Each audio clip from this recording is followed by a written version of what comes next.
Want to create like some of the greatest and most renowned artists in history? Well, you can't.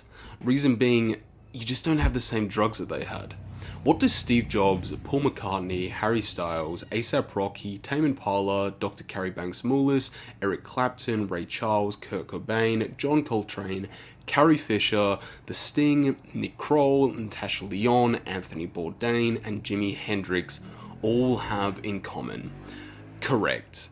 They all enjoy themselves some colourful and creative inspiration at the hands of any of the many, and so can you.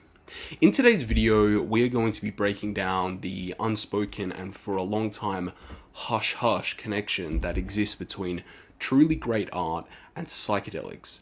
But what makes these experiences so conducive to artistic expression? Well, the answer lies in one fundamental aspect of human consciousness that is seldom mentioned but yet responsible for some of the greatest art of all time. I'm talking, of course, about intuition. Those moments of bright artistic insight that strike when least expected, celebrated throughout history by painters, musicians, and creators of all kinds as moments of pure creative genius. Intuition is the source of scientific knowledge. It was Aristotle who said it first, but since his time, intuition has been spoken of by countless people all throughout the ages, such as Nikola Tesla, saying, "But intuition is something which transcends knowledge. We have undoubtedly certain fibers that enable us to perceive truths where logical deductions or any other willful effort of the brain is futile." As well as Oprah, "Trust your instincts. Intuition doesn't lie." And although these quotes are inspiring, they don't really tell us all too much about what intuition really is or the science behind it. In order to gain a better understanding, you need to dig deeper in research. Research which will eventually reveal that moments of creative intuition are characterized by a specific type of brainwave, Theta brainwaves. These slow-moving brainwaves, operating between 4 and 8 Hz, appear during states of deep relaxation and higher consciousness. This explains why artistic breakthroughs often occur when you're not actively trying to create, perhaps while walking in nature, during meditation, or in those dreamy moments between sleep and wakefulness. But that inevitably begs the question, how does one reliably create artistic inspiration other than when you're standing in the shower? Well, the secret lies in theta waves, which become prominent during certain altered states of consciousness. Research has shown a marked decrease in analytical alpha waves and an increase in intuitive theta waves during these experiences. This creates a state where the usual filters and barriers of the mind dissolve, allowing for unprecedented artistic expression. Take Steve Jobs, for example, who has spoken out publicly on his experience with psychedelics and how it reinforced the importance of creating great things. Or Dr. Kary Mullis, winner of a Nobel Prize, who quoted, "What if I had not taken LSD, ever? Would I still have invented PCR? I don't know. I doubt it. I seriously doubt it."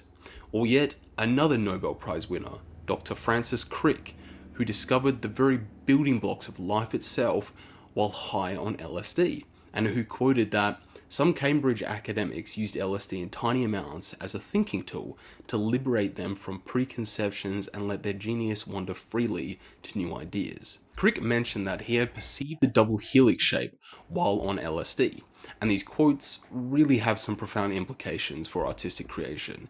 It suggests that truly original art often emerges not from conscious efforts, but from unconscious ones, in the states where the critical analytical mind steps aside.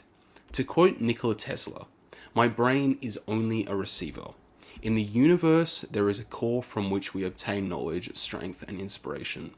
Or Albert Einstein, who quoted, "I think 99 times and find nothing. I stop thinking, swim in the silence, and the truth comes to me." But how do psychedelics such as magic mushrooms tie into this exactly? Well, to put it succinctly, these experiences seem to act as a tool that allows artists to quiet their minds and tap into the creative universal frequency that Tesla mentioned. the creative process itself becomes less about forcing inspiration and more about allowing it to flow naturally, about finding ways to access those theta wave states where artistic intuition thrives, whether through meditation, contemplation, or other means of consciousness exploration. Artists throughout history have sought these states of pure creative expression, and once tapped into, this intuitive inspiration can be channeled into any and all artistic outlets, from painting to singing, writing to poetry. There really are no limits.